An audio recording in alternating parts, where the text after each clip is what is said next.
A two-time Pulitzer Prize winner, William Faulkner is considered one of the 20th century's greatest writers. He was born on September 25, 1897. William Faulkner was the poet-novelist of Mississippi. He grew up in Oxford, Mississippi, and he never left. He went to the University of Mississippi, and this is where he lived his life. Every single one of his major novels is set in Lafayette County, Mississippi, which he called Yoknebatafa in his novels. Faulkner is known for reflecting the history and culture of the South in his work. His first novel, The Sound and the Fury, was published in 1929.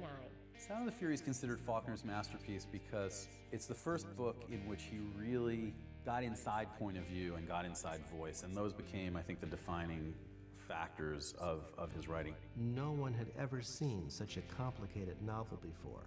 Imagine opening with a long, long sequence by someone whose mind is deranged. And so the reader doesn't know where he or she is for 10, 20, 30 pages. This was brave, it was even crazy. But eventually, pretty quickly, very smart readers understood that William Faulkner was an innovator. During the 1930s, Faulkner wrote As I Lay Dying, Light in August, and Absalom, Absalom, three powerhouse works that cemented his reputation as a technically complex and imaginative author. Faulkner wrote several of his masterpieces within the period of a decade. Looking at those works written in such a concentrated period of time, it's difficult to dismiss him. He upped himself virtually every time. They just keep coming. And I think that's what now scholars look back on and see complex masterpieces within about 12 years, and that's pretty amazing.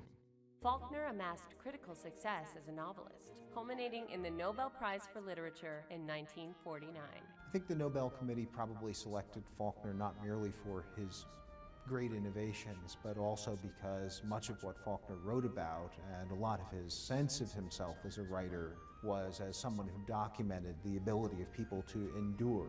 And that was the theme of the speech that he delivered in Stockholm when he accepted the prize. It was his work as a screenwriter, penning such movies as Road to Glory, Slave Ship, and The Big Sleep, that earned him financial freedom. Faulkner wrote screenplays for one reason: money.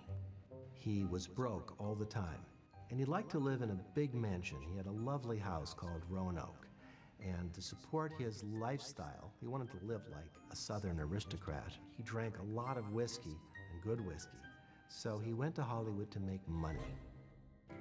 In 1954, Faulkner wrote the novel A Fable, which won him a Pulitzer Prize and the National Book Award. In his own lifetime, Faulkner was praised by all sorts of committees. He won Pulitzer Prizes. He won the Nobel Prize. He was given awards by the French government. He was widely recognized in his own time. Faulkner died of a heart attack on July 6, 1962, at the age of 64. He posthumously earned a second Pulitzer Prize in 1963 for his final novel, The Reivers. Faulkner criticism now outpaces Shakespeare criticism.